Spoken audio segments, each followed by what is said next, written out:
حضرت علی رضی اللہ تعالیٰ عنہ نے ارشاد فرمایا، جسے تقدیر پر یقین ہوتا ہے وہ اپنے اوپر نازل ہونے والی مصیبتوں سے نہیں گھبراتا۔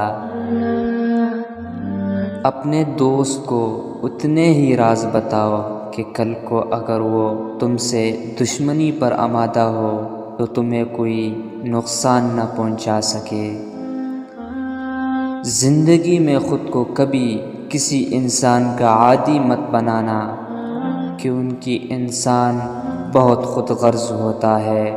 جب آپ کو پسند کرتا ہے تو آپ کی برائی کو بھول جاتا ہے، اور جب آپ سے نفرت کرتا ہے تو آپ کی اچائی کو بھول جاتا ہے۔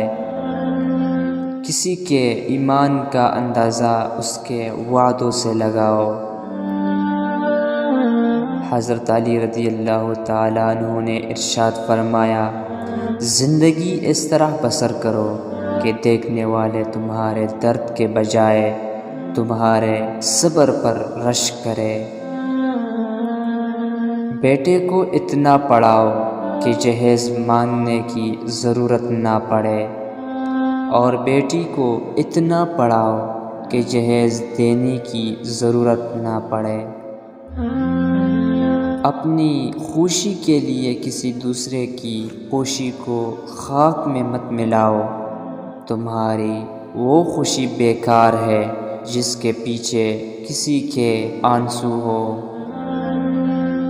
اگر انسان کو تکبر کے بارے میں اللہ تعالیٰ کی ناراضگی اور سزا کا علم ہو جائے تو بندہ صرف فقیروں اور غریبوں سے ملے اور مٹی پر بیٹھا کرے۔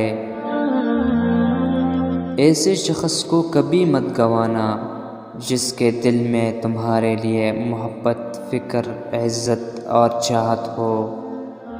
اپنوں کو ہمیشہ اپنے ہونے کا احساس دلاؤ، ورنہ وقت آپ کے اپنوں کو آپ کے بغیر جینا سکھا دے گا۔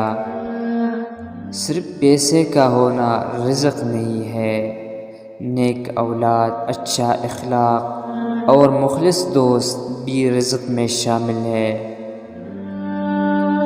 کسی کے برا کہہ دینے سے نہ ہم برے ہو جاتے ہیں اور نہ اچھے۔ زبان سے ہر شخص اپنا ظرف دکھاتا ہے، دوسرے کا عکس نہیں۔ کسی انسان کی محبت پانا چاہتے ہو تو اس کو بتا دو کہ ان کی زندگی موقع کم اور دھوکہ زیادہ دیتی ہے۔ علم تمہیں راستہ دکھاتا ہے اور عمل تمہیں مقصد تک پہنچا دیتا ہے۔ کچھ لوگ جب روتے ہیں تو اس لیے نہیں کہ وہ کمزور ہوتے ہیں، بلکہ اس لیے کہ مضبوط رہتے رہتے تھک جاتے ہیں۔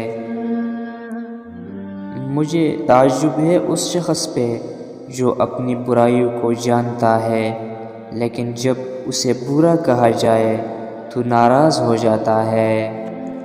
3 انسان ہمیشہ 3 چیزوں سے محروم رہیں گے: غصے والا صحیح فیصلے سے، جھوٹا عزت سے، اور جلد باز کامیابی سے۔